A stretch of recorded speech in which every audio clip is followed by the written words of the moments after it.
to the first book scoop. I'm Priscilla from Phillips Free Library.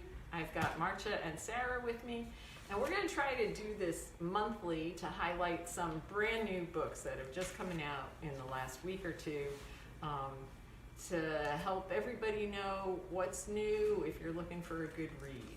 So I'm going to start, and the book I've got is nonfiction, Stolen Focus: Why You Can't Pay Attention and How to Think Deeply Again by Johann Hari.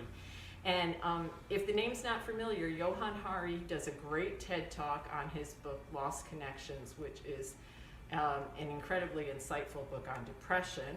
And Stolen Focus is about how smartphones and social media and our use of the internet is making it so individually and collectively we are more easily distracted, have more difficulty focusing on tasks, and aren't used to reading deeply, which is critical to thinking deeply. In some ways it's a pretty depressing book, but in other ways it really is a wake-up call. And I think one of the really important things about the book is that he looks at the problem both individually and societally, because a lot of social media, their whole bottom line is to keep you on the internet longer. And so it has an addictive quality because we all like being liked, and that keeps us there. And it has apps that what's called infinite scrolling. So now instead of having to load another page, it just automatically loads. So that keeps you on. And also providing you with material that makes you outraged or angry keeps you on longer.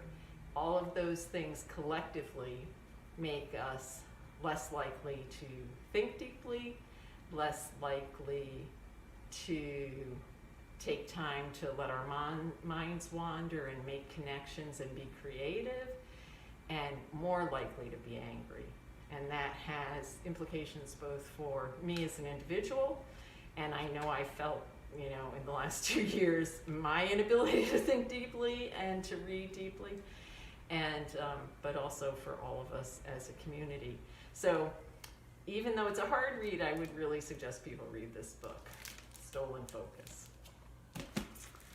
Hi, I'm Marcia, and I read for this session a juvenile book called Across the Desert by Dusty Bowling. And it's about a journey of a 12-year-old girl who has no friends except for Addie. Now, why doesn't she have any friends? Well, she's in middle school, and all the kids make fun of her because you can tell by her clothes that she's very poor. But Addie, she knows only from a live stream that she watches in the library. And Addie makes live streams when she secretly flies her ultralight plane over the desert. And this girl needs to save Addie, because this afternoon she was watching the live stream. She was the only one watching, and the plane crashed. It twirled, she heard Addie scream, and then it went all black. And nobody wants to believe something happened, because her mom says, oh, it's just a stinky old man who says he's a 12-year-old girl. He is on the internet and he tries to catch you. She called the police, and the police said there's no planes missing. And of course, Addie's mom doesn't know that Addie's flying the plane, so she doesn't miss Addie. And Addie wants to save her only friend. So she took her mom's credit card, bought a bus ticket, took her mom's phone, took it with her, went to the bus station, has to do a 2-hour bus ride, and then 30 miles in the desert with no map. But she may be able to get an Uber. And no map is not true. She made her own map. It's not an official map, but she's good at making maps, so she has her own map. And that's all the plans she has. And if you want to know how it ends, read the book Across the Desert by Dusty Bowling. Sounds good. I'd like to Yeah, read that one. sounds great. I read The Accomplice by Lisa Lutz. It is mystery suspense. It's not a like you have to lock the doors and leave the lights on mystery suspense. It's not scary. But we meet Owen and Luna, and we go back and forth between their college years and current time. And Owen and Luna meet, he sees her in class, thinks she looks pretty great, and so he follows her to the library where she promptly has a seizure. She has an epilepsy diagnosis. And he doesn't know what to do. He calls the 911 and she says, "Why did you do that?" And she promptly leaves, not wanting to be taken care of by 911. So he follows her, and then we get to see their life unfold between past and present. There are murders, there are secrets, there are lies, there are love triangles. There's a little bit of everything in this book. And you definitely want to read to the end to see what really happened and why it happened. And I don't want to tell you a whole lot more than that because that would give too much away. So that is The Accomplice by Lisa Lutz. All right, so I'm going to just mention one last book. This is not new, but there was a new book that came out this fall called The Man Who Died Twice, and I was thinking about reading it and then realized it was the second in a series.